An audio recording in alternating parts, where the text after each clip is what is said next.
Buenas noches, jóvenes, ¿cómo están? Buenas noches, bien, gracias. Bueno, bienvenidos al webinar del día de hoy. Nos acompaña Javier Alzate el día de hoy en nuestro webinar de criptomonedas, entendimiento y funcionamiento de las criptomonedas bajo la regulación colombiana. Javier Alzate Montoya es profesional en finanzas y negocios internacionales de la Universidad Santiago de Cali. Es especialista en temas bursátiles como valoración a precios de mercado, estructuración de portafolios de inversión, negociación de títulos por bolsa, matemáticas financieras aplicadas a las negociaciones por bolsas de valores. Es conferencista de la Bolsa de Valores de Colombia, programa Operación Bursátil en Colombia, profesional certificado por el autorregulador del mercado de valores en modalidad operador básico y operador renta fija.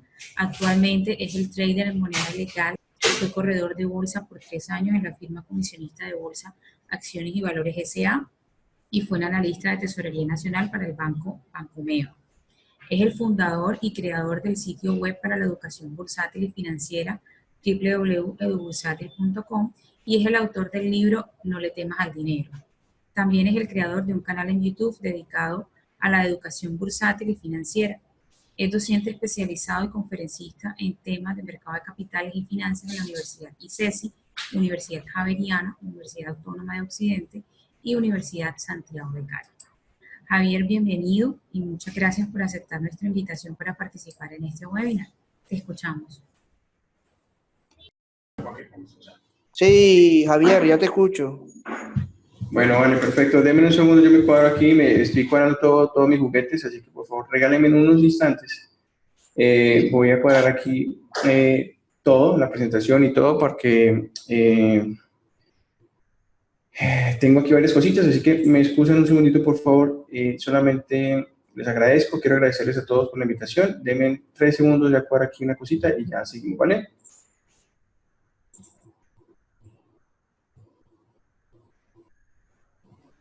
Listo, vale, ok. Bueno, muy bien. Cualquier cosa me preguntan, yo por aquí voy a estar pendiente de todo. Lo más importante es que al final yo tengo una sesión, una ronda de preguntas para que podamos interactuar. Lo más importante es que podamos evacuar el tema. Tenemos varias cosas aquí que tocar. Qué pena, nada, les ofrezco excusas. Voy a simplemente intentar aquí cargar algo eh, para poder ya concluir este proceso de inicio. La verdad me excuso con todos ustedes. Una descarga nos apagó el equipo y nos dejó fuera un rato. Y Zoom, la aplicación de Zoom no se quería activar. Pero bueno, mientras carga, quiero hablarles un poquito de lo que vamos a tocar el día de hoy para irnos entrando en materia y ir ganando tiempo, recuperar terreno de lo que hemos perdido en este arranque. Hoy vamos a hablar de los criptoactivos. ¿Y por qué de los criptoactivos? Porque resulta que una de las cosas más importantes que debemos entender es que para el Banco de la República ese tipo de información, este tipo de instrumentos no se llaman ni criptodivisas ni criptomonedas, sino que se dan una connotación universal de criptoactivos para que podamos entender lo que las entidades en Colombia la han clasificado, y por eso es importantísimo que lo tengamos en cuenta. En ese orden de ideas, voy a mandarme aquí un enlace para poder trabajar con un documento exactamente del Banco de la República, porque es lo más importante. Una de las cosas que me gusta a mí trabajar es que no podemos nosotros hablar bajo supuestos, no podemos nosotros mencionar y decir que simplemente a mí me parece, o bajo simplemente intuiciones, o sea, bajo simplemente escenarios hipotéticos. Y por eso es tan importante mencionar que siempre en el trabajo que hacemos nosotros, o que yo procuro hacer, es siempre hablar de datos, cifras, argumentos, documentos, y eso es lo que más siempre yo trato de hacer. Entonces, eh, en ese orden de ideas, voy a compartirme un enlace para poder consultar el documento completo del Banco de la República. Bueno, mientras tanto, entonces, vamos entonces a la presentación. Miremos aquí una cosita. Bueno, mientras tanto nos carga el enlace, vamos entonces a trabajar lo que venimos a hacer acá. Yo he tratado de denominar esta conferencia como criptoactivos, si es una opción o es más una opción o una ilusión. Y ya no entender por qué. Porque una de las cosas que yo trato de trabajar bueno, no hay ningún problema, ya iniciamos. El tema es que una de las cosas que quiero trabajar acá es todo el tema de lo que a nosotros nos presentan como este tipo de instrumentos que son para muchos es muy novedoso, pero lo más importante es empezar a entender lo siguiente. Lo primero, ¿qué vamos a hacer en esta noche? Vamos a analizar el mundo de los criptoactivos desde un punto de vista financiero, bursátil y demás. Todo lo que hablemos aquí va a ser con referencia única y exclusivamente académica, ¿sí? Todo lo que hablemos aquí va a ser desde una perspectiva académica en torno a una visión objetiva. No tenemos ningún tipo de interés de venderles nada en absoluto. Toda decisión que usted tome en torno a este tipo de instrumentos o este tipo de activos, si usted lo quiere llamar así, es responsabilidad única y exclusivamente de las personas quien tomen este tipo de decisiones. Aquí no vamos a recomendar ni a mencionar que vamos a comprar o vamos a vender, ni vamos a recomendar brokers, nada, absolutamente no vamos a hacer ningún tipo de recomendación frente pues a este tipo de activos. En ese orden de ideas, podemos entonces empezar a hablar ya más en profundidad de lo que vamos a hacer en este trabajo. Inicialmente vamos a trabajar tres escenarios de desafíos. Primero, las generalidades de la criptografía, el blockchain, que literalmente hay que hablar de eso, y el P2P.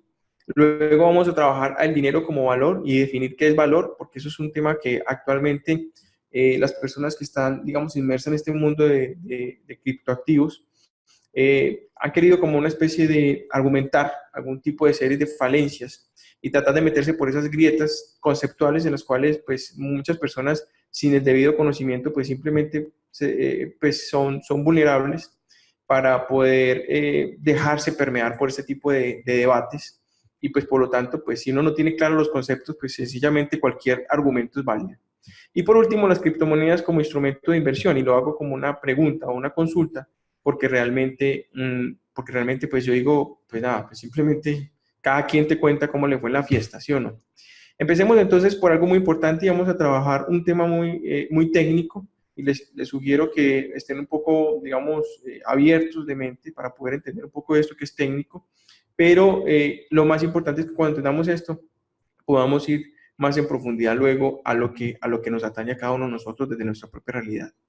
La palabra criptografía proviene del griego criptos, que significa oculto, y grafe, de escritura, que alude textualmente a la escritura oculta. La criptografía, entonces, es la ciencia que resguarda documentos y datos que actúa a través del uso de las cifras o códigos para escribir algo secreto en documentos y datos que se aplican a la información que circula en las redes locales o en Internet.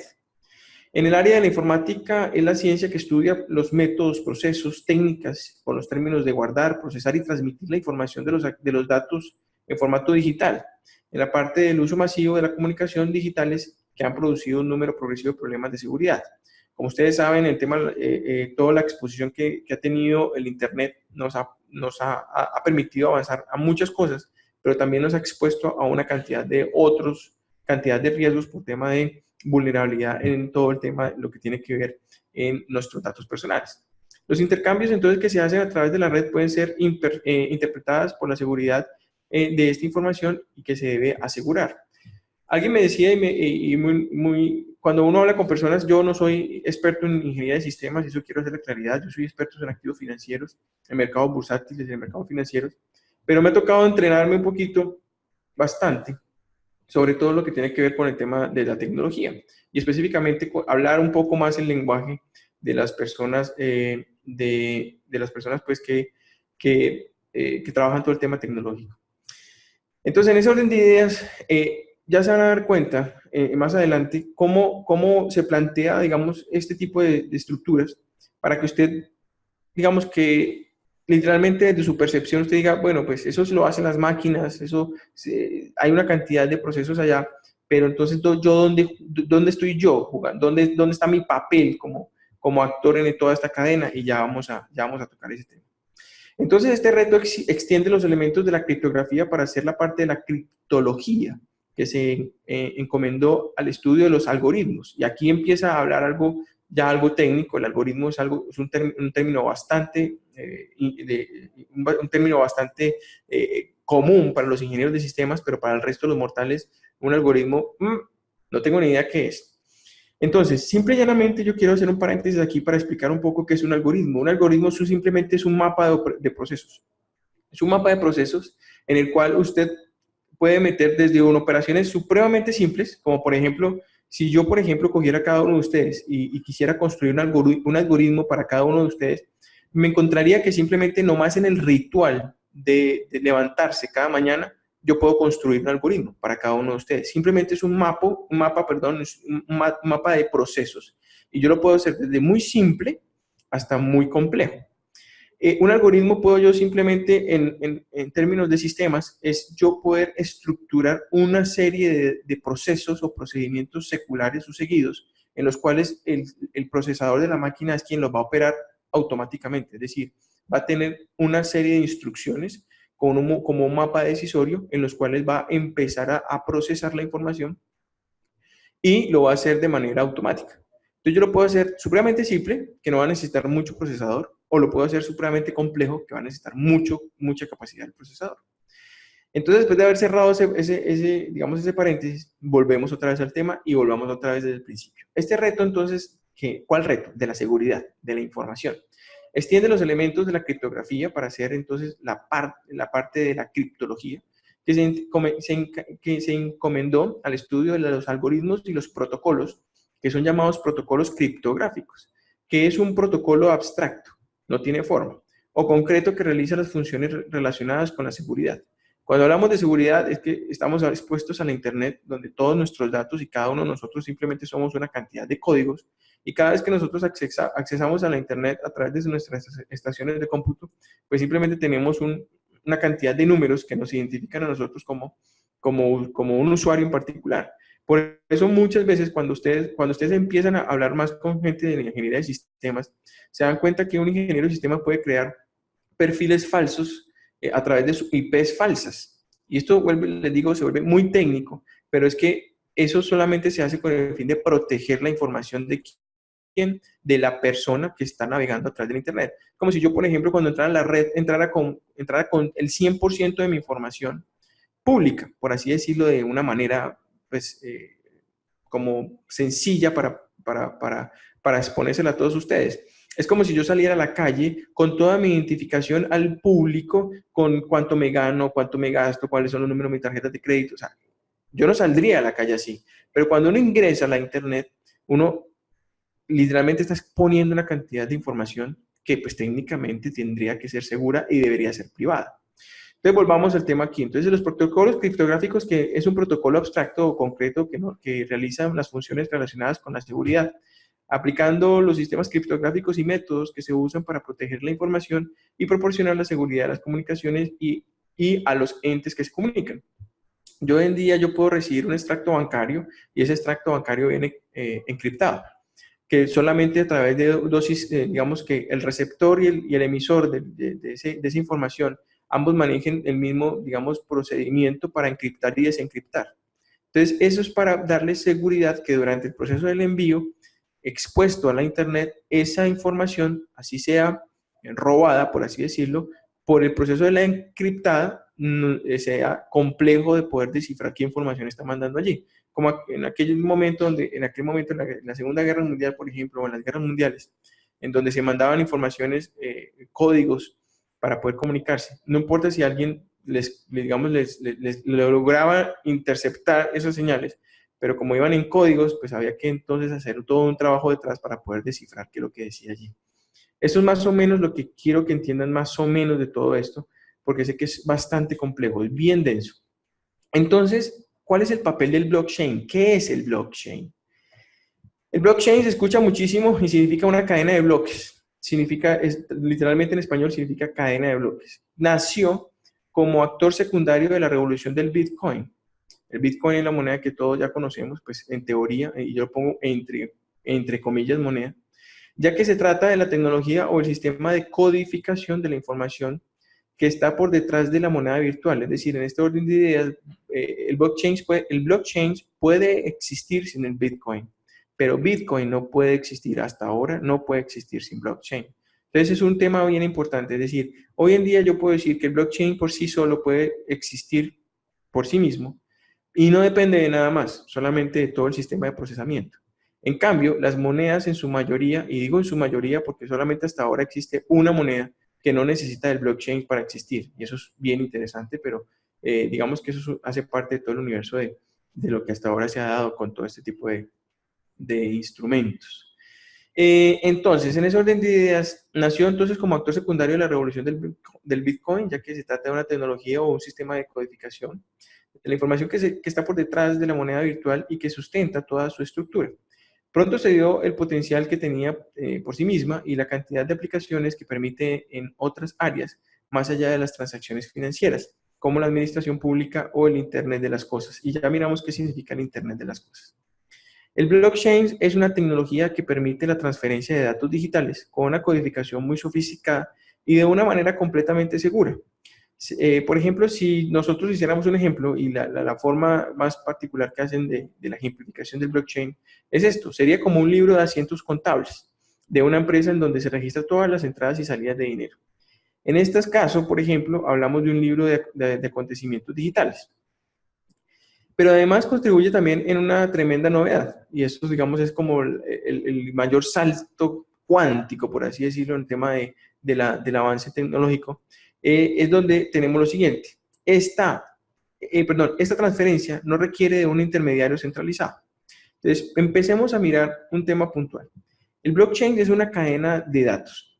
Yo puedo, a través del blockchain, empezar a registrar una cantidad de eventos desde un tema contable hasta literalmente la registraduría, o sea, nacimientos de personas, registrar nacimientos y decesos. Puedo llevar toda una cantidad de información que puede ser almacenada de manera segura a través de este tipo de tecnología. Cuando se refiere, por ejemplo, a la transferencia que no requiere un intermediario centralizado, yo voy a hacer nuevamente un paréntesis porque esto se vuelve denso. ¿Qué significa eso? Yo, por ejemplo, cuando voy a un cajero automático, yo tengo que utilizar una llave. ¿Cuál es mi llave? O mi keyword, que le llaman. La llave es mi tarjeta, mi plástico con un chip de codificación. Ese chip de codificación única y exclusivamente sirve para mi uso, porque yo necesito una clave de acceso. Cuando yo conecto e inserto esa tarjeta al cajero automático, el cajero automático tiene que ir a buscar la información a un servidor central. Corroborar que efectivamente la persona que está utilizando esa tarjeta es la dueña de esa tarjeta y aparte de eso es la dueña de una cantidad de información financiera. Cuando el servidor central verifica que eso es cierto, que eso es así, entonces inmediatamente el cajero automático responde a la demanda que tenga el usuario. En este caso es diferente porque no hay un intermediario centralizado que identifique y certifique la información, sino que está distribuido en múltiples nodos a nivel mundial, independientes entre sí, que las registran y las validan sin necesidad de que haya una confianza entre ellos. Es decir, yo lo que estoy haciendo es entrando a una gran red que confía en sí misma entre todos los nodos y no necesita ir a un servidor central, sino que entre todos tienen la verificación y certifican esa información. Una vez entonces introducida la información, no puede ser borrada. Y esto es una de las cosas más poderosas del blockchain. Que yo cuando ingreso información en ese bloque de datos, esos bloques de datos no pueden ser borrados. Hay gente que dice, bueno, Javier, pero hay gente tan buena en sistemas que puede copiarla. Entonces, ya miramos ese tema más adelante, qué pasa si alguien la copia. Una vez introducida la información no puede ser borrada, solo se podrá añadir nuevos registros hacia adelante, o sea, en ese bloque de datos se pueden ir acumulando más datos, pero los anteriores no pueden ser borrados. Y no será legítima a menos que la mayoría de ellos se pongan de acuerdo para hacerlo. ¿Qué significa que la mayoría de ellos se pongan de acuerdo para hacerlo?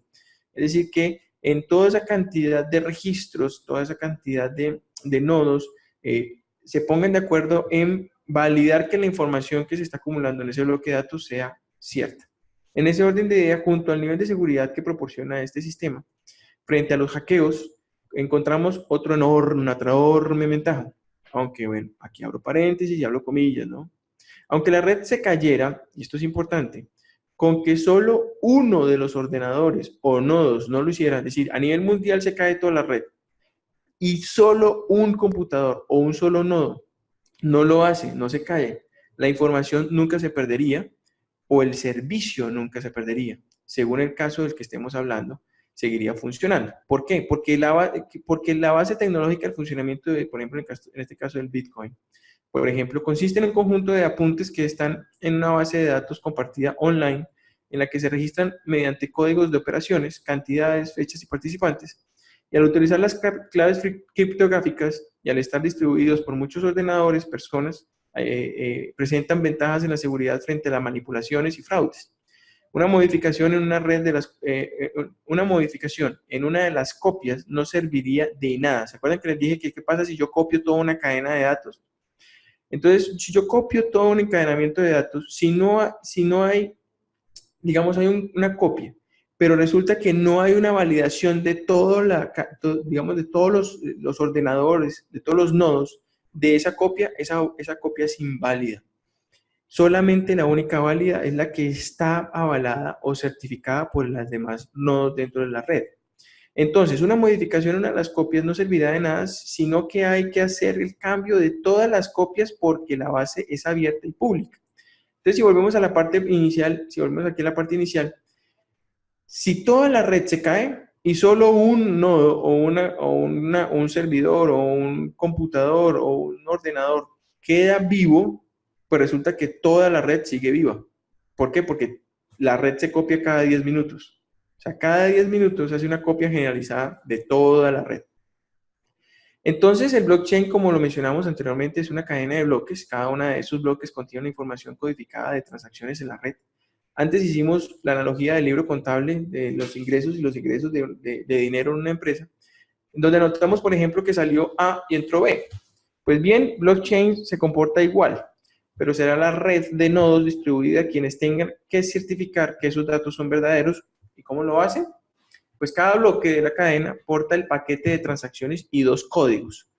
Uno que indica cuál es el bloque que la precede, excepto el bloque origen, obviamente, y otro para el bloque que la sigue. Es decir, que están entrelazados o encadenados por lo que se llama códigos o apuntadores hash. Pero entonces, ¿cuál es el papel entonces de los mineros? Alguien me diría, bueno, listo, Javier, ahorita estoy tratando de entender todo este enredo tan tremendo que han armado, pero ¿qué necesita el blockchain para que pueda funcionar? Pues el blockchain para que pueda funcionar necesita los famosos mineros, aquellos que minan datos. O sea, que aquellas personas que prestan sus ordenadores, sus capacidades de procesamiento para poder permitir que la red fluya a través de sus ordenadores y puedan procesar los datos. Entonces, ahora entra en juego el concepto del minado que realizan los nodos, es decir, el proceso de la validación de la información. Entre más servidores, entre más ordenadores existan conectados a nivel mundial, procesando datos, pues mucho más productiva podría ser la generación de todo este tipo de monedas. En este proceso de minado o comprobación, cuando hay dos bloques que apuntan al mismo bloque previo, sencillamente gana el primero en ser desencriptado por la mayoría de los nodos, es decir, que la mayoría de puntos de la red deben ponerse de acuerdo para validar la información. Por eso, aunque blockchains generan múltiples cadenas de bloques, siempre será legítima la cadena de bloques más larga. Entonces alguien me dice, Javier, aquí le estoy presentando más o menos un ejemplo de una pequeñísima mina, un minero de datos. Alguien me decía, Javier, pero vení, yo quisiera entender un poquito cómo es que sale por ejemplo, cómo es que me dicen, ves que de aquí salió de la nada, no sé si me están viendo, me estoy cogiendo la nariz como si, haciendo una analogía, como si me sacaron un moquito. De allí salió una moneda. ¿Cómo así, Javier? ¿De la nada? Pues bueno, ahí es donde entran los mineros. El tema es que ¿por qué se necesitan tantos servidores y tantos ordenadores? Lo que pasa es que el blockchain, en su teoría, según el señor Nakamoto, eh,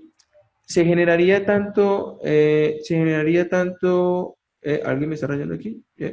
Bueno, el tema es que se generaría a través de algoritmos. ¿Se acuerdan que yo les había mencionado el algoritmo? Alguien me decía, Javier, pero ¿cómo salen las minas? O sea, ¿cómo es que salen las monedas? Yo cuántas monedas sé que existen, ¿por qué? ¿Cuántas van a existir? Yo cómo sé que esas monedas existen. Entonces el tema es que hay que entrar a un mundo mucho más complejo, ¿no? Ya les hablé del blockchain, de todo esto que está por dentro, el hash, los nodos, pero resulta que por dentro el blockchain lo que está haciendo es corriendo algoritmos y esos algoritmos están resolviendo complejos problemas matemáticos. Cuando uno ingresa a una computadora normal, las computadoras son binarias, se manejan ceros y unos. O sea, por dentro nosotros gráficamente estamos viendo toda esta información toda bonita, toda organizada, pero por detrás son un conjunto de ceros y unos, ¿sí? Y en ese orden de ideas, por eso se llaman operaciones binarias, ceros y unos. El tema es que nuestra capacidad de procesamiento es tan limitado con ordenadores binarios que hay que procesar demasiada cantidad de datos para poder generar una única moneda. El tema del algoritmo, en este caso puntual de Bitcoin, es que el señor Nakamoto ha creado se llama un protocolo en el cual el algoritmo empieza a aprender de sí mismo, como si fuera inteligencia artificial. Y entonces el algoritmo lo que hace es que resuelve problemas complejos, problemas matemáticos, y en la medida que va resolviendo cada complejo problema matemático, entonces libera una moneda. Nakamoto decidió que en ese protocolo debían existir máximo 21 millones de monedas de Bitcoin, o 26, ahorita lo miramos. ¿Por qué 21 o 26? No lo tengo ni idea. En su imaginación Nakamoto hizo eso, no tengo ni idea por qué. No me lo pregunten, no lo sé. La verdad no sé la respuesta. Pero resulta que cada vez que se libera una única moneda, el algoritmo que permitió encontrar esa moneda se vuelve más complejo para que se vuelva más difícil encontrar la siguiente moneda. Y cuando el sistema vuelve y resuelve ese complejo problema matemático más complejo que el anterior, libera otra moneda. Y así sucesivamente. Entonces, a medida que se vayan resolviendo los problemas matemáticos y los complejos problemas matemáticos, se van liberando cada vez las monedas, pero cada vez es más difícil encontrar una moneda, porque el algoritmo aprende de sí mismo, por así decirlo, y se vuelve más complejo encontrar una moneda. Por eso cada vez necesita más capacidad de procesamiento. Si ustedes miramos aquí en esta gráfica o en esta foto, miremos que los mineros de los datos, la parte física de este mundo virtual es esta. Hay sitios en el mundo donde literalmente los mineros están encima de una termoeléctrica, porque el costo de la energía eléctrica sí es real, es altísimo el consumo de energía. He conocido fotos de procesadores enfriados por aceite para poder liberar todo ese calor que genera ese procesamiento. Entonces hay que asumir costos de refrigeración, hay que asumir costos de aires acondicionados, hay que asumir costos de la energía de consumo, porque eso es 7 por 24 el consumo de energía de todas estas máquinas, y por lo tanto encarece el costo de la actividad minera.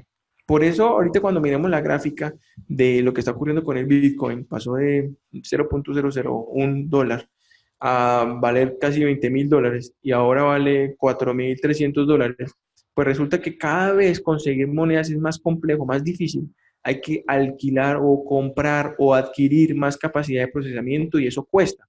Entonces, por ejemplo, alguien me decía, Javier, yo en el año me consumo $1,000,000 en solamente energía para procesar datos y poder conseguir monedas. Y si cada moneda ya no vale $20,000, sino que vale 4,000, pues ya no recupero la cantidad de dinero que estoy gastando por temas de energético y tema de enfriamiento. Entonces, por eso, en estos momentos ya grandes mineros en el mundo empezaron a quebrarse. Entonces, sigamos. Tenemos que hablar ahora de la tecnología peer-to-peer, que esto es un tema que actualmente vimos, ya desde hace rato ya conocemos de esto, sino que lo que pasa es que todo esto lo ha hecho más famoso. La red peer-to-peer, también conocida como P2P, básicamente es una interconexión de diferentes computadores o dispositivos móviles que comparten información entre ellos sin la necesidad de terceros. Y aparte de eso, algunos ejemplos de este modelo son plataformas de compras en línea como eBay o aplicaciones de transporte urbano o interurbano como Uber. Es decir, yo ya no necesito un servidor central para poder comunicarme o sea, simplemente entre dos teléfonos móviles yo ya puedo comunicarme, generar confianza y hacer transacciones. En muchos casos suele asociarse a los P2P o peer-to-peer como las redes que fomentan la piratería en Internet, ya que gran variedad de plataformas usan este tipo de red para compartir, por ejemplo, música, textos, películas, violando pues todos los derechos de autor. No obstante, gran variedad de aplicaciones utilizan pues el peer-to-peer para operar de manera legal, como aquellas que sirvan para compartir dinero entre usuarios. Alguien me dirá, Javier, pues sí, es que es muy fácil. Alguien me dirá, Javier, el dólar es una moneda de aceptación a nivel mundial. Con ella se hacen transacciones legales y con ella se hacen transacciones ilegales. Entonces yo por tener dólares no me hace, digamos que, ser portador o ser fomentador de la legalidad. Entonces eso todo parte desde el punto de vista de la arista donde lo miremos. Entonces vamos a hacer, ahí ya cumplimos todo el punto 1. Ahora vamos a mirar el punto 2, que vamos a referirnos al dinero como valor y definir qué es valor. Y en este orden de ideas encontré una definición técnica del valor de dinero, perdón, y la definición técnica es esta: un conjunto de monedas y billetes que se usan como medio legal de pago.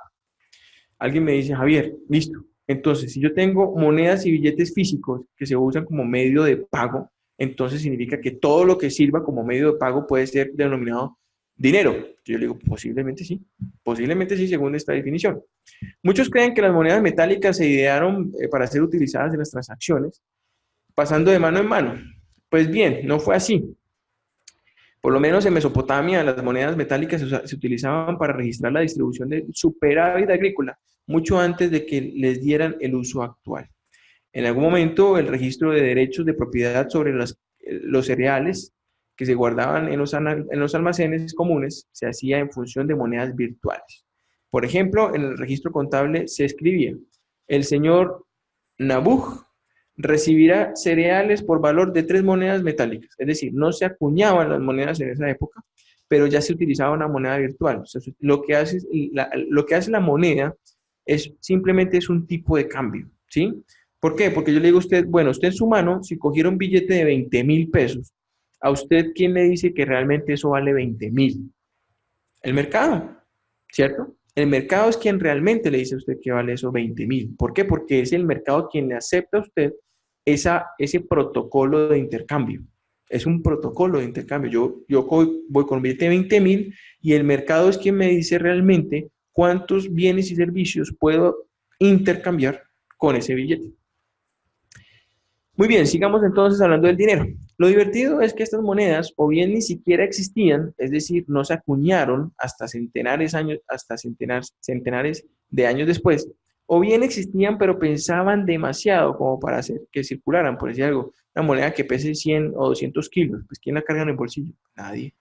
De este modo, las transacciones sobre la parte de la superávit se realizaban en función de unidades monetarias virtuales, pero algo así requería lo que llamamos creer en latín, credere, y en inglés credit, la creencia o confianza de que estas unidades virtuales tenían valor de cambio y por eso merecía la pena que alguien trabajara para recibirlas. Aquí ya empezamos a entender algo detrás de ese protocolo de intercambio, que es la confianza y la creencia de que eso efectivamente se puede intercambiar. Porque si usted, voy a ponerles el caso, si yo le pongo un billete de 20,000 y le pongo al frente un billete de 100,000 bolívares, ¿usted qué dice? Pues lo que pasa es que en la moneda colombiana hay mayor creencia y confianza que en la moneda venezolana.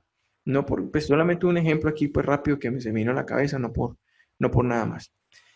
Entonces, para que existiera esa confianza, era necesario que hubiera algo parecido a lo que nosotros llamamos Estado. la institución colectiva que sobreviviera a la muerte del Señor. El Señor se hace referencia a usted o a mí o a cualquier persona, y en el que alguien pudiera confiar que le daría a su tiempo la parte del superávit que le pertenecía. Entonces, en este orden de ideas, venimos a hablar ahorita del Estado y la importancia del Estado detrás, como ente garante, por así decir, del respaldo de la moneda. Vuelvo a lo mismo. Si yo tomo un billete de 20.000 y tomo un billete de 100.000 bolívares, no sé si existe un billete de 100.000 bolívares, no tengo ni idea. Pero detrás hay una institucionalidad. Si hay creencia y confianza en la institucionalidad, el dinero vale. Si no hay confianza ni creencia en la institucionalidad, el dinero no vale. ¿Entienden ahorita bien por qué es tan importante lo que estamos hablando aquí? Entonces, alguien me dirá, Javier, entonces en ese orden de ideas, ¿por qué el dinero entonces vale? El dinero es un medio de intercambio, ¿cierto? Es simplemente un tipo de cambio para las transacciones. La economía en general se basa en el volumen de intercambios de transacciones. En la medida que exista mayor volumen de intercambio de transacciones, existe entonces una expansión económica, actividad económica.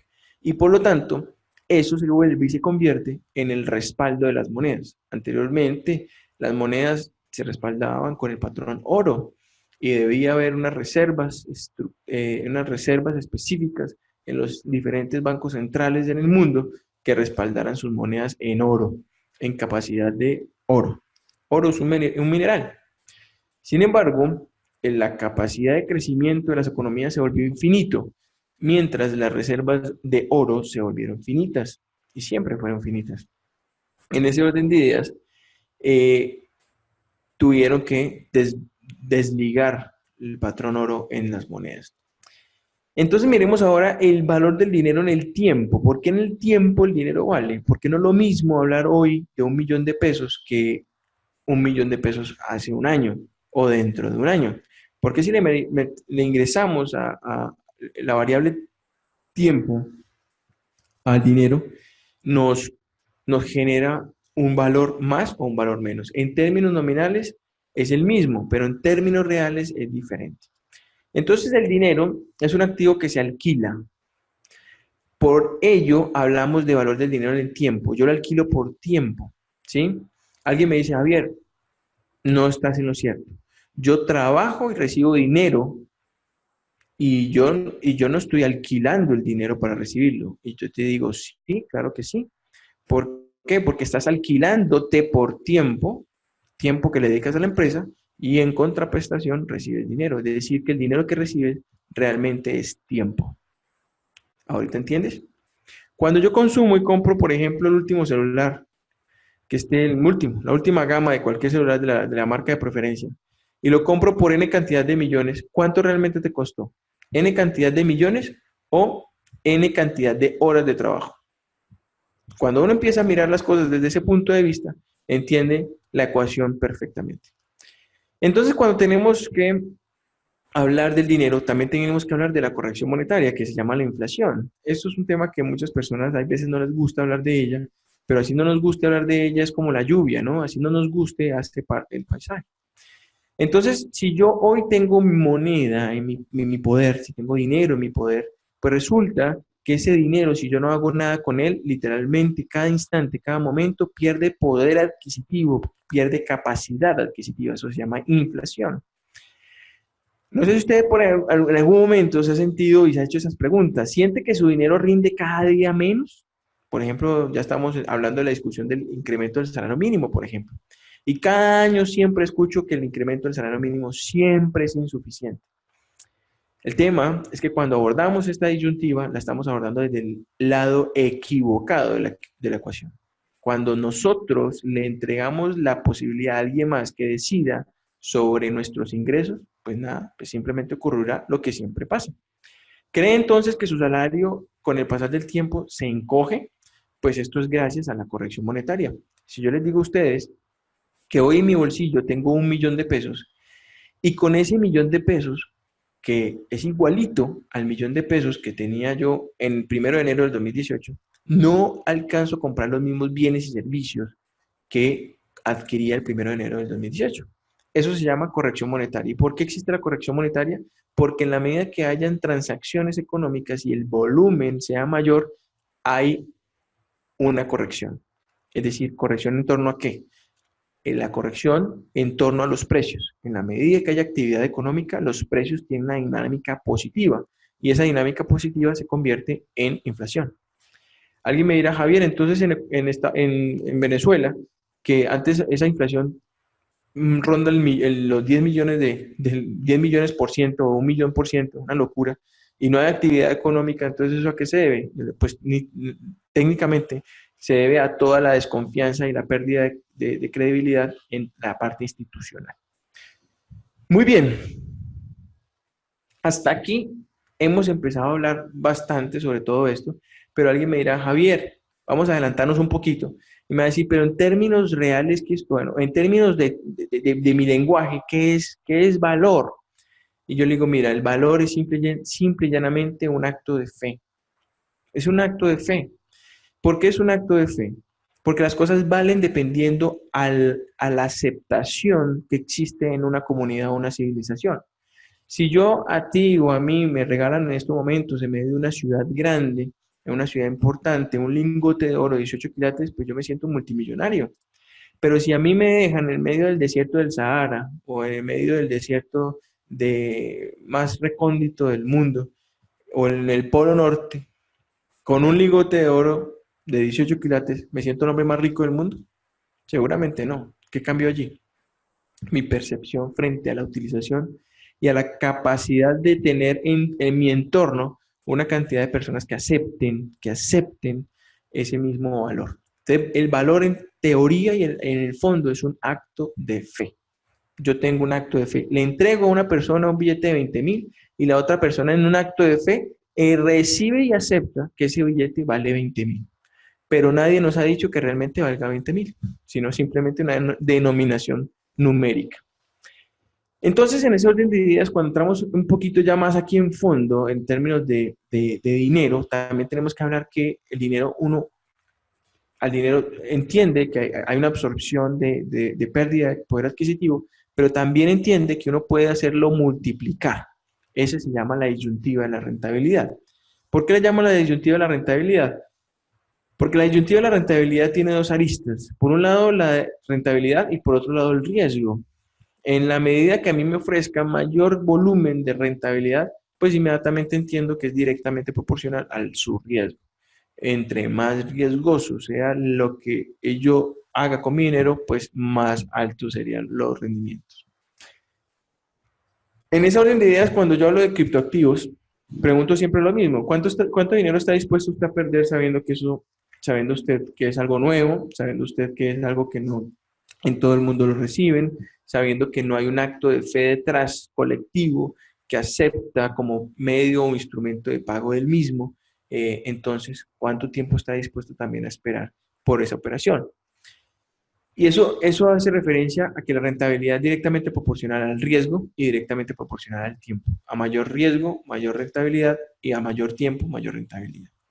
En ese orden de ideas es importante también hablar de esto un poquito de cada uno de ustedes y cada uno de nosotros, que es entender un poco los perfiles de riesgo. No todo lo que brilla es oro y no todo el mundo le gusta el oro. Y eso hay que decirlo. ¿Por qué? Porque hay un perfil de riesgo para cada uno. Hay gente que prefiere en sus votos de pobreza ser infinitamente pobre antes que tener problemas, por ejemplo. Son simplemente votos de pobreza y simplemente promesas que se ha hecho a sí misma. En ese orden de ideas, yo no puedo entrar en la cabeza a cada uno de ustedes y decirle y venderle la idea de que usted es próspero o no, sino que le vendo la idea de que usted hace parte del perfil conservador, el perfil moderado y el perfil de alto riesgo. Los tres diferentes nodos de riesgo, el que menos riesgo acepta es el perfil conservador y el que más riesgo acepta es el perfil de alto riesgo, obviamente como su nombre lo indica. Entonces volvamos entonces un poquito más en detalle en torno ya a entrar en materia lo de la moneda del valor, pero pasemos un poquito que ya hablé sobre esto. Vamos a hablar un poco sobre las criptomonedas como instrumento de inversión ya para entrar ya en la última parte de nuestra presentación. Primero, ¿qué dice el Banco de la República y la DIAN sobre las criptomonedas? Porque esto es importante. Bueno, la legislación colombiana, las entidades, las instituciones colombianas, ¿qué dicen frente a todo esto? También luego preguntarnos que si son las criptomonedas un instrumento de inversión y cuáles serían los fundamentos o los fundamentales detrás de una criptomoneda. Primero, el Banco de la República, voy a hacer aquí bueno, vamos a leerles aquí un pedazo de esto y luego vamos al documento completo del Banco de la República y extraemos allí la información. Entonces, actualmente la regulación colombiana no hace mención explícita de carácter legal de los criptoactivos, ni a los negocios asociados. Sin embargo, varias autoridades se han manifestado con el objetivo de hacer aclaraciones oficiales que señalan los límites y restricciones de estos criptoactivos y los negocios relacionados a la luz de las legislaciones vigentes. Primero, el peso colombiano, billete y moneda, es la única moneda y unidad de cuenta del país, siendo el único medio de pago con poder liberatorio ilimitado. ¿Qué significa esto? Alguien me dice, Javier, pero es que yo voy a San Andresito y allá me reciben criptomonedas. Yo le digo, claro, usted también va a San Andresito y ofrece 3 gramos de cocaína y también allá puede conseguir un negocio o puede hacer un intercambio. Eso significa que eso, o sea, no por el hecho que se puedan hacer, significa que tengan que ser legales. Hay muchas personas en los auditorios que de una me brincan cuando yo hablo de este tipo de cosas. Le digo, mire, es que en Colombia el único medio de pago avalado y respaldado y autorizado es el peso colombiano, la moneda corriente. Y más de uno me brinca. ¿Por qué? Porque me dice, Javier, yo puedo hacer negocios con Bitcoin o con Ethereum o con no sé qué, aquí y allá. Yo le digo, claro, yo saco con 1 kilo de cocaína también afuera en la calle y los intercambio por moneda legal. Y hago negocios. Y eso no significa que sea legal, ¿o sí? Entonces ya ahí entramos a un tema diferente. Bueno, volvamos otra vez aquí al tema del Banco de la República. 2, el Bitcoin no es una moneda en Colombia, por lo tanto, no constituye un medio de pago del curso legal con poder liberatorio ilimitado. No existe entonces obligatoriedad de recibirlo como medio de cumplimiento de las obligaciones.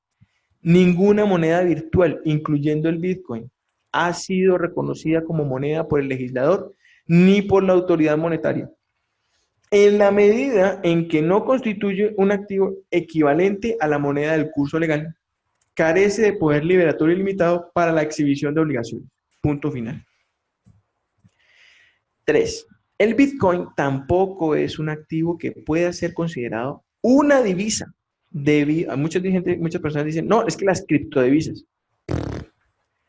Volvamos otra vez. El Bitcoin tampoco es un activo que pueda ser considerado una divisa, debido a que no cuenta con un respaldo de los bancos centrales de otros países. En ningún banco central en estos momentos consideran el Bitcoin como una moneda de respaldo.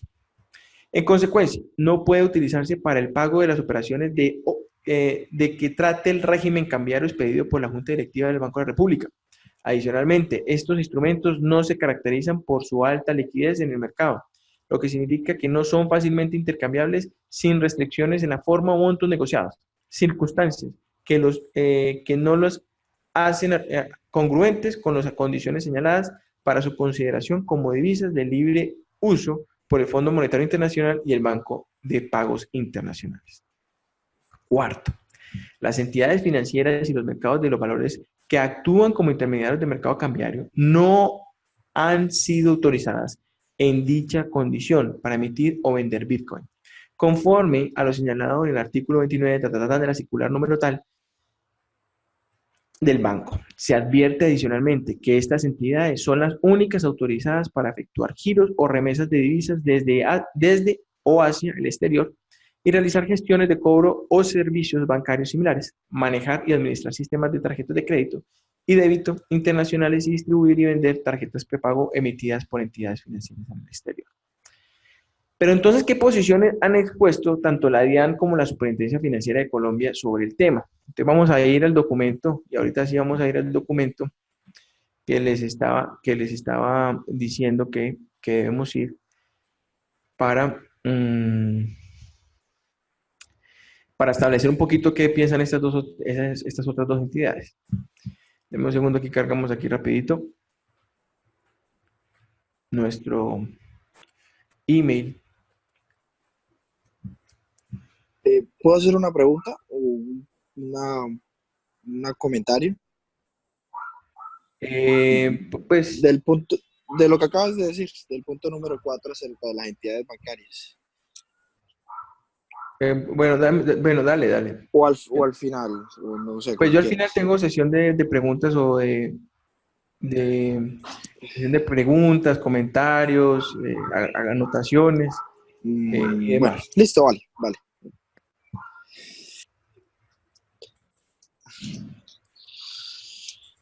Bueno, vamos al documento. Ahí todos están viendo mi pantalla, ¿verdad?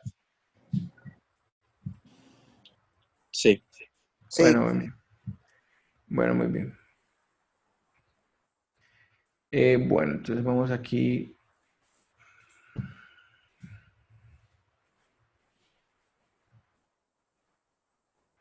Deme un segundo que es un poquito larguito. Este documento está ahí en la página del Banco de la República, ¿no? Es público para todo que quiera consultarlo.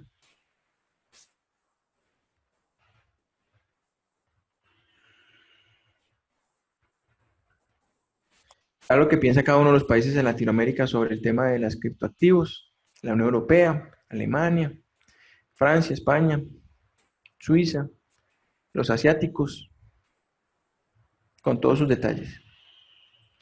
Bueno, entonces miren, por ejemplo, esta tabla de regulación. Entonces, advertencias al consumidor, reglas sobre el lavado de activos y financiación al terrorismo, tratamiento tributario, registro o licencias de intermediación de criptoactivos y proyectos institucionales para los mismos. Entonces, por ejemplo, miren en el caso de ¿Qué Estados tal está Unidos. jugando?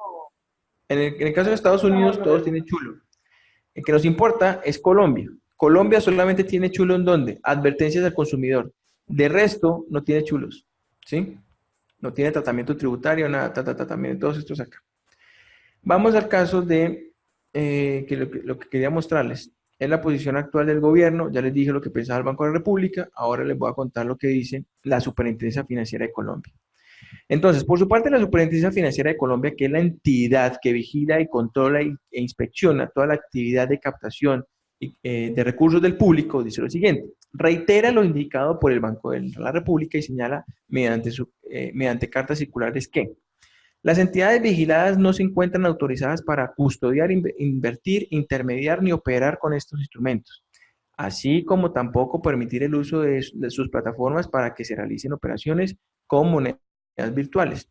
Las monedas electrónicas, criptomonedas o monedas virtuales no constituyen un valor en términos de la ley, o sea, no les da valor. Por lo tanto, no hacen parte de la infraestructura del mercado de valores colombiano, no constituyen una inversión válida para las entidades vigiladas y tampoco sus operaciones se encuentran autorizadas para asesorar y o gestionar operaciones sobre el mismo.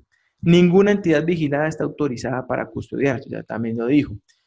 Se alerta al público en general sobre los riesgos de la tenencia y utilización de los criptoactivos, incluyendo riesgos de mercado, de lavado de activos, de intercambio y de operativos, señalando que estos instrumentos no están regulados.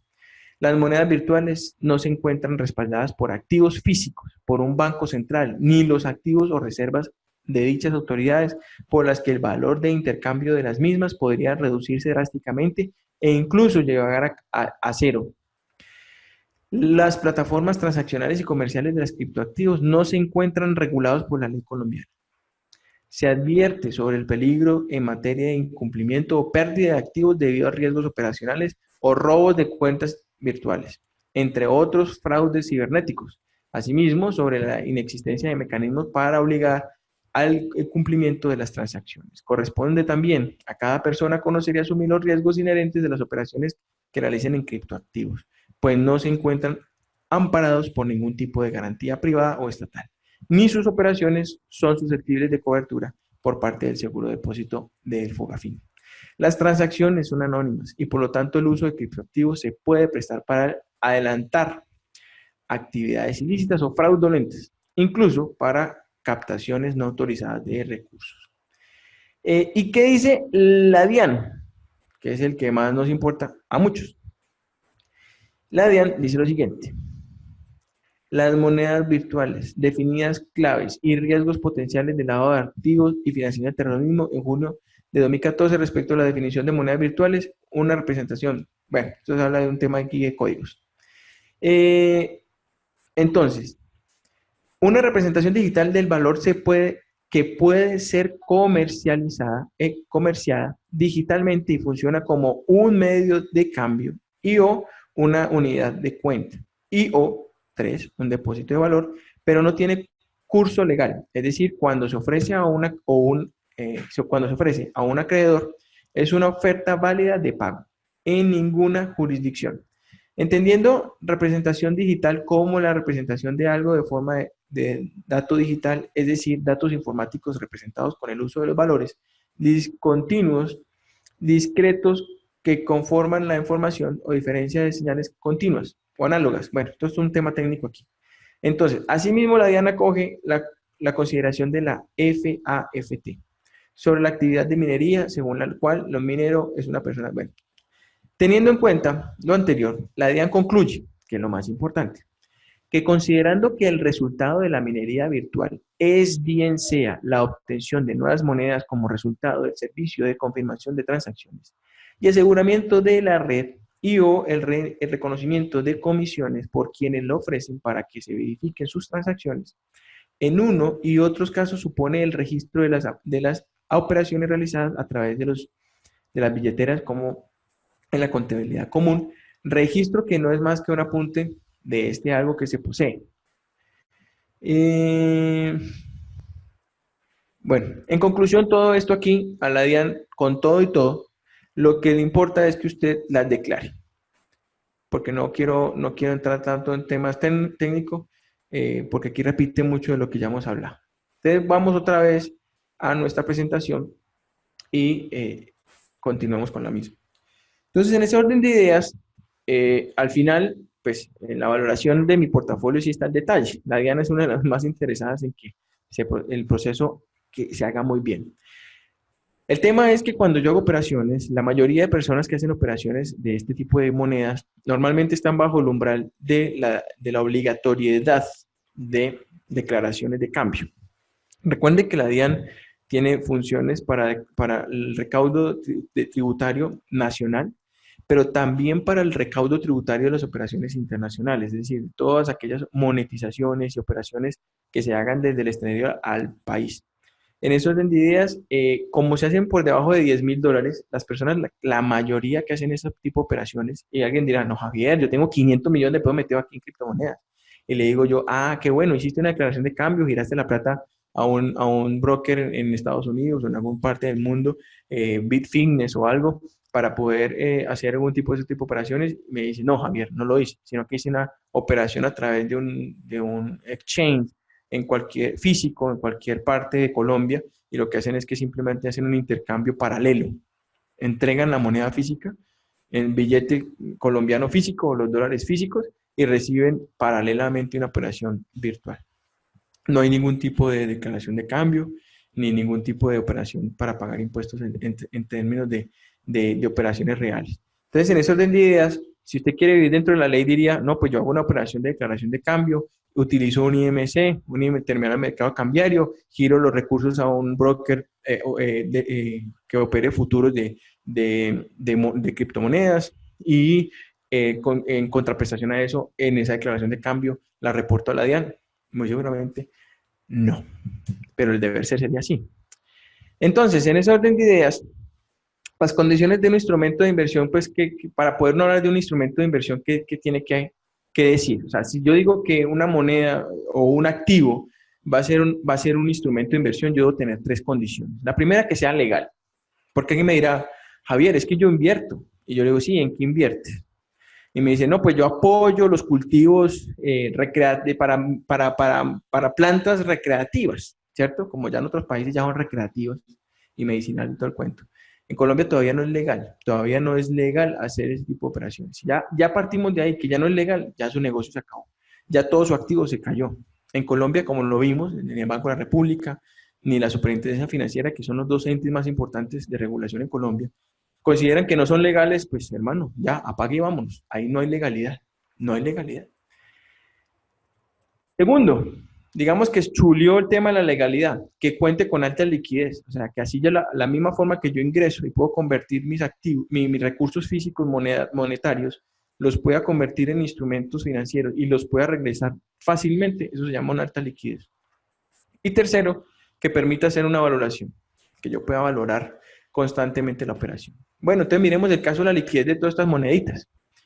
En el caso de arriba, tenemos un marco de tiempo de 1 hora, un gráfico entonces en este gráfico usted dice, listo, miren lo que ocurre aquí. Estas fuertes caídas, si usted tiene y administra el stop loss y hace trading profesional, pues literalmente esto es un activo altamente ilíquido. ¿Por qué? Porque estas caídas es porque no encuentra quien compre. Y entonces, si yo necesito un stop loss, muy seguramente no tengo cómo stopearme. Entonces, literalmente en estas caídas, yo puedo tranquilamente exponerme a monstruosas pérdidas. Alguien me dirá, pero Javier, miremos en ese mismo marco de tiempo 1 hora, mire cómo sube, vea eso, mejor dicho, eso parece cohete sin palo. Y le digo, sí, perfecto, me parece muy bien. El tema es que para ambos lados es igualmente agresivo. Y alguien dice, pues listo, Javier, cuando uno está perdiendo, ay, sí, pues qué dolor, ¿cierto? Pero cuando uno está ganando, no, pues belleza, hermano, que prácticamente eso es una maravilla. Pero miren cuando yo tomo el marco de tiempo de un día, miren esto. En un par de días se cae 600, 700 dólares. Luego aquí se cae 950 dólares. Luego aquí se cayó 867 dólares en cuestión de días. Luego alguien dirá, listo Javier, pero que también en cuestión de días se subió 1.190 dólares. Sí, amigos, pero solamente depende de qué, de una cosa, de que exista liquidez. Entre más líquido sea un activo, menos encontramos estas monstruosidades de volatilidades. Yo no puedo entrar a un activo creyendo que simplemente es una gran apuesta como ir al gran casino de Monte Carlo. No, esto no es una apuesta, amigo. Detrás de un activo siempre debe haber un fundamento que me permita a mí ver la dirección. No solamente porque alguien me diga, Javier, es que más personas en el mundo van a recibir este instrumento en temas vale. ¿Está seguro? ¿Está seguro que porque más personas van a recibir un mismo instrumento de pago, más vale? Yo ahorita le voy a hacer un ejemplo para que se dé cuenta que esa teoría se cae de todo su peso. En algún momento también fueron tan osados, en algún momento los inversionistas, pues yo los llamo inversionistas pues porque todo el mundo los llama inversionistas, pero yo realmente los llamo apostadores. Quienes han apostado por este tipo de activos han sido tan osados que han tratado de comparar, en este caso, el Bitcoin con el oro y en algún momento dijeron, no, es que se volvió el activo refugio, vea. Mientras el oro estaba cayendo, no, eso ese Bitcoin, eso mejor dicho, no tenía cómo parar. Lo curioso del tema es que hoy en día, mire todo esto que ha bajado. Y el oro está, se ha bajado también el oro, pero está allí, sigue por en torno a los 1.200 dólares. Recuerde, amigo, el valor es un acto de fe. Es un acto de fe. Lo que usted considera valor, tal vez yo no lo considero como valor. Y esto no nos pone como dos contradictores, ni tampoco nos pone como némesis. No en una actitud bélica quiero decir esto. ¿Cómo así? El tema es que no todo el mundo considera algo valor. Por ejemplo, yo hace poquito publiqué un tema en torno a las prioridades. Entonces, y ha sido un ejercicio supremamente sencillo, la prioridad. La prioridad se volvió de una manera, digamos que, voy a ponerles un caso. Una especialización, por decir algo que vale 4 millones de pesos el semestre, por decir una cifra cualquiera. La mayoría de personas dicen, no, muy caro, Javier, 4 o 5 millones de pesos una especialización el semestre. No, mucha plata. Pero le piden por un iPhone X 5, 6 o 7 millones de pesos. No, pues mira que me compré el iPhone XR, que es el más económico y costaba 950 dólares. O sea, casi 3 millones y algo de pesos. Ahí sí le pareció barato. Pero el tema de la prioridad y el tema del valor se vuelve un acto de fe. No todo el mundo cree que algo vale lo que nos están queriendo vender que vale. Voy a ser más específico. Yo puedo hacer con mi dinero lo que a mí se me venga en gana. Si yo quiero hacer cigarrillos con ellos, hágalo. Y si con eso gana plata, perfecto. eso hace parte de su responsabilidad con su manejo de su propio dinero. Es suyo. Usted puede hacer con él lo que usted quiera y con su tiempo lo que usted quiera. Pero lo que sí es irresponsable es invitar a los demás y persuadir a los demás a que hagan con su dinero lo mismo que yo hago. Porque creemos que, creemos que en el mundo de las inversiones es una fórmula matemática que se repite y se repite y se repite y se repite. Y no es así. El ejercicio para cada uno es totalmente diferente. No todo el mundo aguanta las mismas condiciones de riesgo, no todo el mundo tiene las mismas condiciones y habilidades para soportar una pérdida, no todo el mundo es capaz de soportar y es más, conciliar el sueño cuando ve que los activos se están desvalorizando, no todo el mundo es capaz de sostener su apetito cuando ve una pérdida en una pantalla. Entonces, en ese orden de ideas, eso sí es importante. Una cosa es lo que yo haga y otra cosa es que yo me dedique a persuadir a los demás a hacer actividades que creemos que le va a pasar a los otros igual que a mí. Todo el mundo cuenta según cómo le va la fiesta. Si me va bien en la fiesta, pues le cuento maravillas. Pues si me va mal, pues cuento porquerías. En ese orden de ideas quise traer una gráfica que compara los dos medios virtuales más aceptados a nivel mundial para las transacciones como medios de pago. Y aquí tenemos a Visa y Mastercard. Si usted tiene una tarjeta de crédito Visa o Mastercard, se la reciben en cualquier parte del mundo. En cualquier parte del mundo. Y si vamos a hablar en términos de evolución del precio, y vamos a decir que entre más aceptación mundial tenga el instrumento, pues más va a valer. Y miren las gráficas. No, una vale $200 y la otra vale $140. Estamos hablando de franquicias que llevan ya bastantes años en el mercado. Entonces, ¿por qué asumir ese mismo argumento en una criptomoneda? Ah, que es que más personas en el mundo la van a aceptar. Entonces va a valer más y va a valer $20,000. Bueno, es un salto de fe. Esta es la imagen que les estaba contando del tema de que todo es cuestión de prioridades. Una terapia, por ejemplo, para mejorar su dolor el lumbago y no sé qué, $200,000. No, qué carísimo eso. Pero salir de fiesta y gastarse $200,000, no, baratísimo. Un libro para estudiar, $33,000, carísimo. Pero una pizza, $33,000, baratísimo. La especialización, lo que les estaba diciendo, la visita al médico, $170,000 la consulta, no, carísimo. Pero eso sí, pantalones de moda, $170,000, baratísimo. 40 minutos de actividad física, no tengo tiempo. 40 minutos de lectura, ay, me da sueño. 40 minutos de celular, ay, muy poquito. En ese orden de ideas, entonces, tenemos todo un universo de criptomonedas para diversificar. Pasamos de 830 monedas a más de 970 en tan solo 6 meses. Esto solamente le hace la euforia descontrolada e irracional. En enero del 2017 teníamos 830 altcoins. Hoy tenemos más de 2070 de este tipo. Estamos hablando de algo más de un año. Estas son las criptomonedas de mayor, el top 10.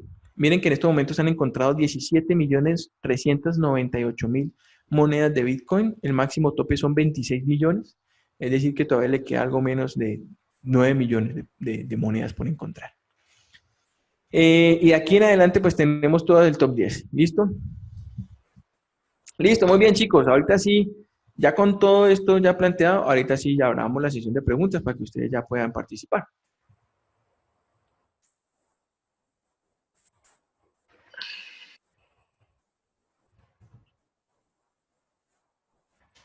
¿Preguntas? Hola Javier, ahí está la primera pregunta de Anuar Talaigua. Anur, ¿no habría algún problema si yo declaro las 50 bitcoins por precio, siempre y cuando yo la declare y pague al respectivo impuesto como una ganancia ocasional? Bueno, listo, sí, efectivamente a la DIAN lo único que le importa, y tal cual el documento se los puedo compartir, a la DIAN lo único que le importa es que usted valore y pague impuestos. O sea, es decir, alguien me dirá, Javier, si yo tengo en mi casa un par de kilitos de cocaína y eso los declaro y le pago impuestos, ¿será que los vuelvo legal? El tema es que hay un concepto detrás de ilegalidad, ¿no? Pero usted puede tranquilamente hablar con su contador y poder hacer un ejercicio de que eso hace parte de su patrimonio y poder declarar y pagar impuestos sobre ellos. Eso lo que hace es que no significa que eso que usted está haciendo, usted está procurando estar dentro de la ley, porque usted puede hacer con su dinero lo que usted quiera, y está hablando con la verdad ante la DIAN. Eso es lo que, la DIAN lo único que le importa es que usted al final va a multiplicar 50 bitcoins por el precio actual, que está en 4.000, cerró ayer, por decir algo, a 4.200. Y lo lleva a una reexpresión, lo reexpresa a la TRM promedio y eso le da unos pesos. ¿Listo? Ya eso ya entró a operación de activos y ya lo que hace su contador es simplemente a cómo las compró, a cómo están valorando ahora y simplemente cuánto es la ganancia ocasional. ¿Alguna otra pregunta? Javier, Sí. buenas noches. Sí, dale. Rubén Yaruro, ¿cómo estás de Barranquilla? Háblame más duro, porfa, que no te escucho. He venido haciendo seguimiento al tema de criptomonedas porque quería ser usuario y he visto este video, llegó en un momento oportuno porque tu charla ha sido la prevención. Ok. Prevenir de los riesgos que hay con las criptomonedas. Sí. El año 2019 va a ser un año crítico para la economía mundial. En vista del auge de las criptomonedas, el Fondo Monetario Internacional está trabajando en crear una sola moneda con el fin de hacer un plan de regulación de este modo de pago electrónico. ¿Qué quiere decir eso? Que todas las monedas electrónicas que hay en la actualidad van a desaparecer y la única que va a regir es la que establezca el Fondo Monetario Internacional. Bueno, no, nada, pues simplemente yo vuelvo y te insisto, de esto ha salido muchísima información, muchísima, absolutamente muchísima, pero realmente información oficial, poquita. Entonces, por redes sociales y por YouTube se mueve una cantidad de información que no necesariamente porque se mueva por redes sociales o porque se mueva a través de YouTube significa que sean reales. Entonces, yo hasta ahora no he escuchado en torno, y eso no significa no significa que yo tenga que pase a través mío para que sea verdad o no. Hasta ahora no he escuchado al Fondo Monetario Internacional hablar a favor de ese tipo de operaciones. Entonces, yo simplemente me abstendría a decirte, pues, tendría que revisar, pero todo lo que me has leído todavía no lo veo viable. Javier, una pregunta, Nicolás Chaparro de Barranquilla. ¿Cómo estás, Nicolás? Excelente. Javier, básicamente quisiera preguntarte con respecto al tema de regulación colombiana. El punto número 4 que mencionaste de entidades bancarias, ahí decía acerca de emitir, generar o vender. Sí. El tema de pronto de recibir pagos de criptoactivos o recibir movimientos con el concepto de venta o compra de criptoactivos, ¿sería un acto o sería una obstrucción o violación de la ley, considerándolo así como actividades ilegales que comprenderían claramente a repercusiones legales o claramente a rendir cuentas ante la justicia? Quiero preguntarte en sí, básicamente, es si, por ejemplo, conozco empresas que hacen ese tipo de negocios y de hecho tengo un compañero que básicamente trabaja con una empresa que está registrada con matrícula mercantil, tiene NIT, o sea, está realmente establecida y el concepto el cual él ejecuta ese tipo de transacciones mediante las entidades bancarias es de venta de criptoactivos, de tal forma que a un usuario le llega un dinero, un ejemplo, le llega en la venta de un criptoactivo 7 millones de pesos y son registradas como venta de criptoactivos. ¿Esto sería ilegal? ¿Estos dineros, cómo los reportarían estas entidades bancarias? ¿O para el usuario le representaría algún peligro a futuro para este tipo de movimientos? Bueno, no, pues hay muchas cosas en esa pregunta. El tema allí es el siguiente. Mira, actualmente operaciones internacionales no se pueden hacer a través del Banco de la República. O sea, toda operación internacional debe ser declarada a través del Banco de la República, a través de las declaraciones de cambio.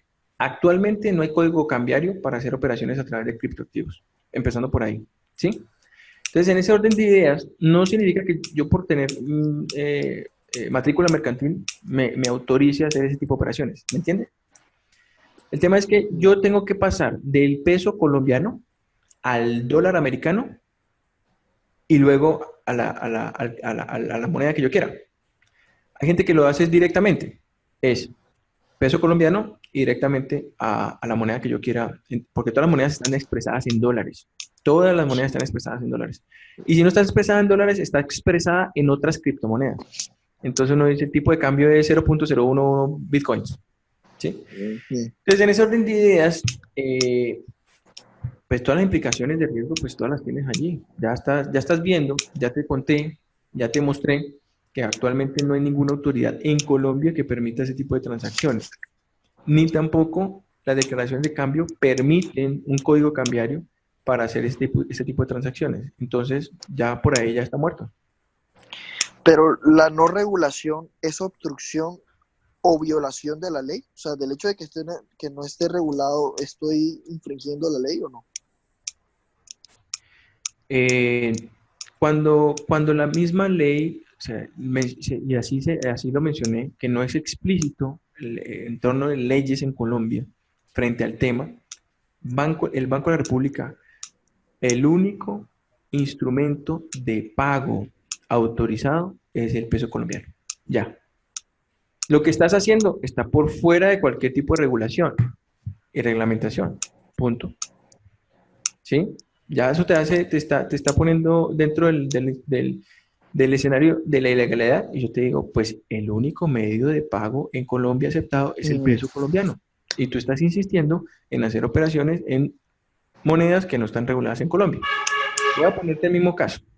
Resulta que vas a hacer con un banco una transacción para poder monetizar una venta de 5 toneladas de cocaína. Okay. ¿Con qué declaración de cambio ingreso eso? Pues básicamente ya la cocaína es un tema que ya es maduro, o sea, ya es un tema que ya básicamente sí se ha tratado y por No, ende porque sí tendría igual sigue siendo un medio de implicaciones. pago. Igual sigue siendo un medio de pago en el mundo. Yo puedo pagar en el mundo con cocaína. No, no lo creería. Claro, claro. Lo que pasa es que no lo hacen frente a la ley. Pero si nosotros nos vamos al inframundo, tranquilamente hay intercambio de drogas y de N cantidad de kilos de cocaína por N cantidad de kilos o N cantidad de armas. Okay. Y eso es un tipo de cambio. Y eso es un medio de pago. Que esté regulado, que esté bajo la ley, ya ahí está la discusión. Entonces, volvemos a lo mismo. Si en Colombia el Banco de la República no reconoce moneda diferente al peso colombiano, ¿por qué insistir en otros tipos de medios de pago? Esa es mi pregunta. ¿Sí? ¿Sí es claro lo que te quiero decir? Okay. O sea, Sí. yo te digo, el único medio de pago en Colombia avalado por el Banco de la República es el peso colombiano. ¿Por qué quieres insistir por un medio diferente? Si quieres insistir por un medio diferente, estás fuera de la ley, amigo. Yo te digo, yo puedo hacer transacciones en el inframundo con cualquier otro tipo de cosas. Puedo negociar desde sexo, y te lo digo abiertamente, esto puede ser un espacio académico, pero te lo tengo que hacer con toda la claridad del mundo. Yo puedo negociar desde sexo hasta armamento en el inframundo. Eso no está prohibido y es un medio de pago. Claro. Pero es legal. Claro. Entonces, por eso te digo, ¿por qué insistir en un medio de pago? Cuando uno insiste en un medio de pago alternativo, es porque realmente quiere evadir, no quiere eludir, quiere evadir cualquier tipo de control de autoridad. Cuando yo quiero pasar por debajo de la mesa un cheque, no un cheque, billetes o algún medio de pago diferente para que no quede registrado, lo que yo quiero hacer es no pagar impuestos, no declarar, no tener un registro, no tener una huella de la operación. ¿Eso qué es? Ilegalidad. Es ilegalidad. ¿Entiendes? Entonces, vuelvo y te estoy diciendo, si quieres vivir tranquilo, vive dentro de la ley. Hay activos totalmente infinitos en Colombia. Bueno, una gran variedad en Colombia que puedes utilizar para poder hacer tipo de operaciones dentro de la ley y los declaras. ¿Sí? Ya eso es otra discusión, de que te parezca correcto o incorrecto, que el impuesto, que el otro, eso es otra discusión. Así es. Gracias. Con mucho gusto. ¿Alguna otra pregunta?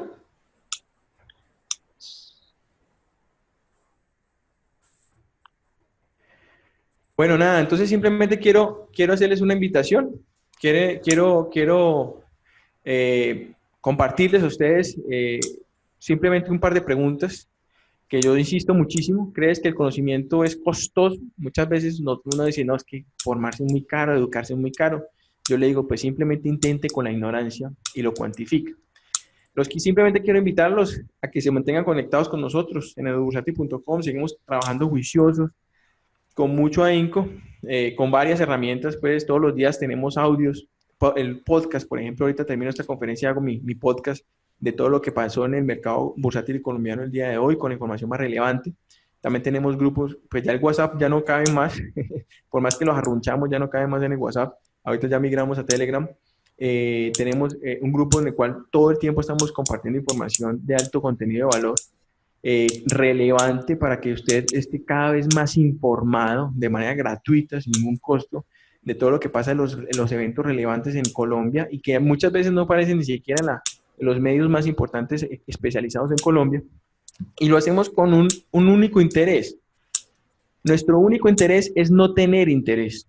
Nuestro único interés es no tener interés. ¿Por qué? Porque cuando uno no tiene interés, comparte la información desde un punto de vista objetivo, neutral. Cuando yo quiero venderles a ustedes algo, una idea, pues ya mi visión es sesgada, porque quiero persuadirlos, convencerlos para que compren algo, o persuadirlos para que adquieran o inviertan en algo. Entonces, en ese orden de ideas también los invito. Yo actualmente, mañana termina nuestra promoción de libro, nuestro libro No le temas al dinero, en el cual ustedes pueden formarse desde cero en todo esto. Y es un tema bastante súper chévere, en el cual ustedes pueden estar literalmente desde cero trabajando todo el tema de el dinero desde su base, de entender las fuentes y usos. Y pues más que todo lo pueden adquirir a través de aquí del sitio web, o simplemente a través de la Liga Nacional. Y también, si se quieren formar, y muchas personas están en ese ejercicio, que quiere formarse, quiere aprender más cómo hacer para ahorrar, invertir a través de bolsa, pero desde la legalidad, de la legalidad y todo, pues puede utilizar también nuestros cursos, que en estos momentos lanzamos nuestro curso virtual, 100% virtual.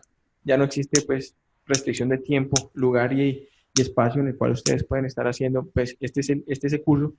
Lo lanzamos hace ya 2 meses, ya ha sido muy bien aceptado, porque muchas personas me dicen, Javier, este es el ejercicio que yo quería hacer, no tenía el tiempo, y ya ahora simplemente a través de nuestra pasarela pueden ustedes simplemente estar conectándose aquí, ingresan, se registran, y este curso tiene un costo de $95, pero el tema es que pueden ustedes desde su casa, donde estén, desde su celular, pueden formarse sin ningún inconveniente.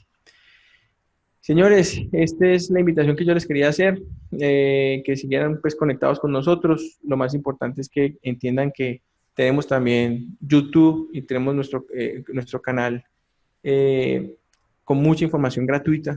Estamos allí con una cantidad de videos gratuitos para todos ustedes, desde cómo nos encuentran como Bursátil SAS, desde formando inversionistas con criterio, en dónde obtener verdadera rentabilidad para mi dinero. Todo esto es gratuito. ¿Por qué debería sacar su dinero de los fondos de inversión colectiva en estos momentos? Les cuento en tipos de crédito, por ejemplo, si es mejor un crédito a tasa fija en pesos, o si efectivamente el crédito en VR es una opción para usted. Yo les cuento con detalle una cantidad de cosas aquí que, pues bueno, nada, simplemente tengo una parrilla ahí de bastantes videos. Tengo ya 499 videos, de los cuales muchos son pues los podcasts que subimos todos los días. Señores, no siendo más, pues quería contarles esto. Si tienen alguna duda o algo, inquietudes, pues simplemente aquí están mis datos. Yo con mucho gusto pues les atiendo lo que ustedes requieran, lo que ustedes necesiten. Lo hacemos pues con el mayor cariño. Hay unas cosas que tienen costos, pero hay otras que son gratuitas y que son de libre difusión para todos ustedes. No siendo más, chicos, pues ahí tienen mis datos. Con mucho gusto, lo que necesiten pues para servirles.